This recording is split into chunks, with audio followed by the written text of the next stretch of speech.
En mystisk hændelse, som har rystet Danmark. En sag, der har efterladt mange spørgsmål og få svar. Hvordan kan et drab føre til flere ubesvarede spørgsmål? Hvad er det, der gør denne sag så speciel og gådefuld?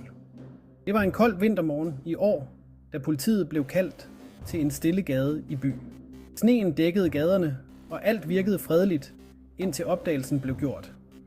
Her fandt de et livløst lejeme, og chokerede indbyggere vidste, at noget forfærdeligt var sket.